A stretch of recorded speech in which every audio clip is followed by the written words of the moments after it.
So, double decker pool.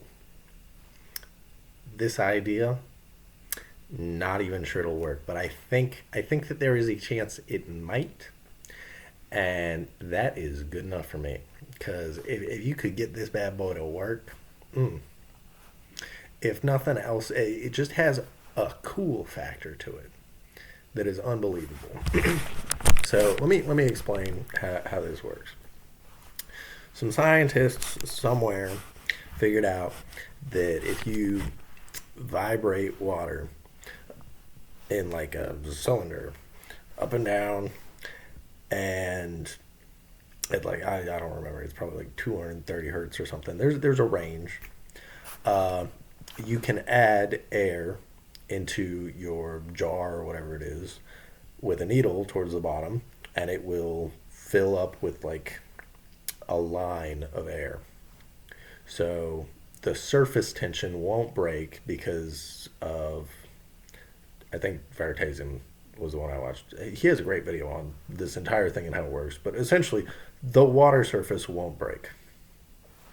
So my thought is if you can do this with a jar and have like in the video they have water and then they have air and then they have water, and even Veritasium was like the setup is too expensive. I couldn't build it myself. They let me use some of their footage, blah blah blah. Throwing out all expense, could we size this up to pool size? Could you have an entire pool where you have a layer of water, a layer of air, and then a layer of water? And so I started pestering some of my coworkers about this, and we were talking about it, talking about the Bunk Pool, and we were making jokes, but we got some serious discussion done every now and then. And for one thing, the surface tension seems like it's weird. Like even in the video I watched, they managed to have a boat that was, due to weirdness in the buoyancy, it was able to travel and float along the underside of one of the layers of water. And so if you were swimming in this, would you be able to breathe in the middle? That could be a problem. The solution maybe is make anybody who swims cover themselves in like hydrophobic material. I don't know how that would affect your swimming, but I figure it's probably fine.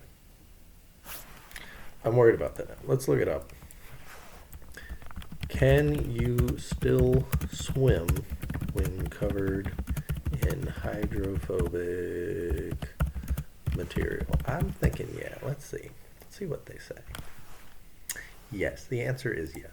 So my thought is if you're covered in hydrophobic material, then the water won't stick to you, so you could breathe in the middle. And yes, you would have to recycle air and all that, but I would think that you would no longer have to be nearly as concerned. Like, still maybe concerning that, like, if you dove through, like, the entire layer would just collapse. But hey, we're doing science here. And then we also kind of talked a little bit about, like, what would you want to add to this center layer? Would you want to add a bar? Would you add like a slide that is like outside and it goes down through the wall and then into the center layer and you come out in the center and then you have to swim up out of that little, I don't know. I just think it is a super cool idea. It's like the kind of thing that I would expect to see in like 100 years, you know? I'm sure I didn't explain that well, but